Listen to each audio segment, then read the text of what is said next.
आपको होली की बहुत सारी शुभकामनाएं। आपके जीवन में रंग हमेशा ऐसे भरे रहें और आप हमेशा ही खुश रहें। आज मैं लेकर आई हूँ एक नया ब्लॉग और बहुत सारी ऐसी टिप जो आपकी लाइफ को आसान करेगी।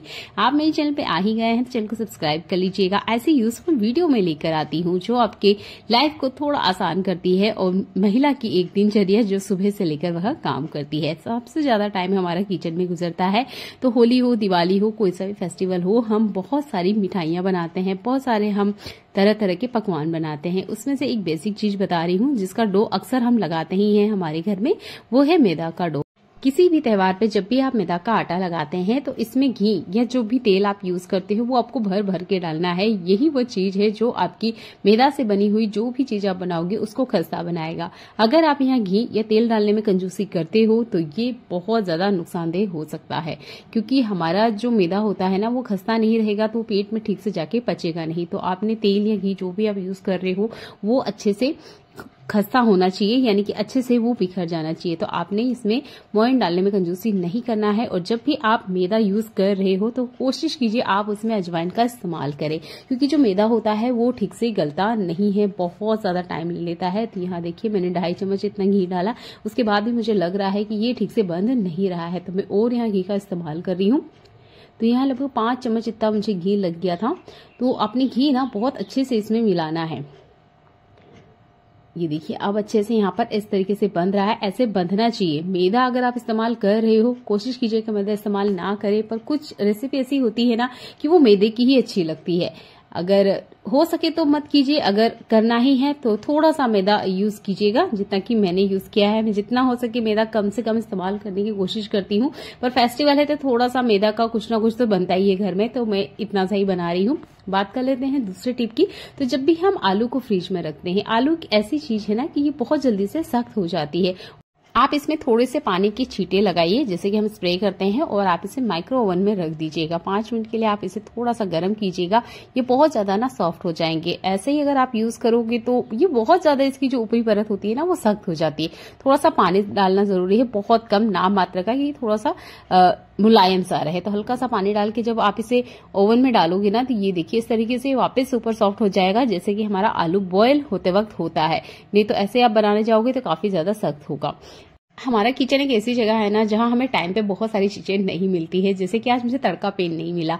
तो मैंने ना एक वीडियो में देखा था कि जब तड़का पेन टाइम पे ना मिले या आपके पास तड़का पेन ना हो तो आप ना चम्मच वगैरह का इस्तेमाल कर सकते हो। और आज मैंने इसे करके देखा, सच्ची में ये टिप तो बहुत अच्छे से काम करती है। देखिए चम्मच का ही मैंने इस्तेमाल किया, इसमें राई जीरा तड़का आया है, थोड़ी सी मैंने यहाँ पर लाल मिर्ची मिलाई है और हरा धनिया है, जिसे मैंने एक आलू की स्टफिंग बनाई है। इसका आप यूज कर सकते हो कचौड़ी बनाने में, आलू वड़ा बनाने में, समोसा बनाने में, या कोई भी चीज जो भी आप फेस्टिवल में बनाना चाहते हो। तो मैंने ना यहाँ आलू की कचौड़ियां बनाई है। वैसे तो आप इसे समोसा भी कह सकते हैं, पर मेरे बच्चे ना छोटे हैं, अगर मैं यहाँ दाल का या थोड़ी कोई तीखी चीज का बनाऊंगी तो वो नहीं खाएंगे, इसलिए मैंने इसका बनाया है।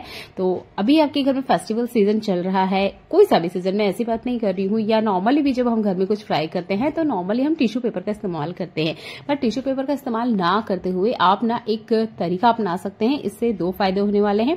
पहले तो आप जो भी चीज फ्राई कर रहे हो उसे मीडियम फ्लेम पे करें। दूसरा, इसे आपने टिश्यू पेपर के ऊपर नहीं डालना है, आपने डालना है आपका जो भी लोहे का बर्तन है, लोहे का तवा हो सकता है, लोहे की कढ़ाई हो सकती है, जो भी आप लोहे का बर्तन इस्तेमाल करते हो उसके ऊपर डालना है। गर्मा गर्म आप पकोड़ा फ्राई कर रहे हो या इस तरीके से कचौरी, भुजिया, जो भी चीज आप फ्राई कर रहे हो वो जब आप गरम गरम इसके ऊपर डालोगे तो इससे देखिए जितना भी गर्मा गर्म तेल है ना वो सारा का सारा आपके लोहे के बर्तन पे रहेगा। इससे आपके लोहे के बर्तन को आपको सीजनिंग नहीं करनी पड़ेगी, क्योंकि जो लोहे का बर्तन होता है उसे हमें तेल की एक ऑयल कोटिंग करनी पड़ती है, उसके बाद हम इसे खाने में इस्तेमाल करते हैं। ऐसे ही डायरेक्ट हम कभी भी लोहे के बर्तन का खाने में इस्तेमाल नहीं करते हैं। तो ये देखिए आपका 2 in 1 काम हो चुका है।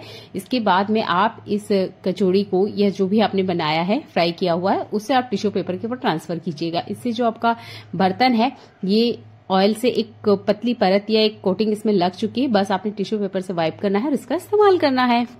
ये टिप आप तब जरूर इस्तेमाल कीजिए जब आपने लोहे के बर्तन को क्लीन किया है, तब आप लोहे के बर्तन के ऊपर एक पतली परत जरूर लगाएं तेल की। आप भी इस तरह के बैग का इस्तेमाल करते ही होंगे अपनी लाइफ में। जब भी हम बाहर से आ जाते हैं घर पे तो अक्सर इस बैग को खुला छोड़ देते हैं। धीरे धीरे करके इस पे काफी ज्यादा धूल डस्ट आ जाती है, तो कोशिश कीजिएगा इसे खुला ना छोड़े। खुला छोड़ने की बजाय आप एक छोटा सा काम कीजिए कि एक पुरानी शर्ट ले लीजिए जो भी आपके घर में है, और इसको ना इस तरीके से आपने पहना देना है। जितने भी आपके घर में बैग वगैरह रखे हैं ना, जिन्हें हम अक्सर ऐसे ही अलमीरा के ऊपर या खुले में रख देते हैं, और जब हमें कहीं बाहर जाना होता है तब ध्यान आता है कि जो बैग है हमारा काफी ज्यादा गंदा हो चुका है, काफी ज्यादा इसमें डस्ट लग चुकी है। तो कोशिश कीजिएगा घर आने के बाद आप ऐसे इसे कवर करके रखें। इससे क्या होगा, आपका ये जो बैग है डस्ट फ्री रहेगा। बहुत काम का यह मुझे तरीका लगता है, और मैं कभी भी इस बैग को खुला नहीं रखती हूँ। इस बैग को इस्तेमाल करते हुए लगभग मुझे 6 साल से ऊपर हो चुका है, और अभी भी ये काफी अच्छी कंडीशन में है। आराम से 3-4 साल और निकल जाएंगे। तो आपको भी बैग की लाइफ बढ़ानी है तो कुछ छोटे छोटे इस तरह की जुगाड़ करते रहना चाहिए। तो इस तरीके से बढ़िया से इसको शर्ट पहना दीजिए, ऊपर से आप बटन वगैरह लगा दीजिएगा, और इसकी जो हाथ बाहर निकल रहे हैं ना, हाथ के स्लीव्स, इसको भी इनसाइड अंदर की तरफ दबा दीजिएगा। इससे आपकी जो पुरानी शर्ट है उसका भी इस्तेमाल हो जाएगा, और ये जो आपका बैग है ना ये डस्ट फ्री रहेगा। आप कहीं बाहर जाते हैं तो क्या आपको ऐसा लगता है कि जो आपका साबुन है वो कोई दूसरा इस्तेमाल ना करें? आप कब तक किसी को रोकोगे? 1 बार 2 बार, बार बार हम किसी को नहीं रोक सकते। और अगर बाहर जा रहे हो और चाहते हो कि मेरा जो फेवरेट साबुन है वो मेरे साथ ही जाए, तो आप ना पीलर लीजिए और इस तरीके से साबुन को कट कीजिएगा, जैसे मैं आपको दिखा रही हूँ। ये देखिए, जितना आपको चाहिए उतना ही आप कर सकते हो। मैं तो पूरे ही साबुन के ऊपर इसको करने वाली हूँ।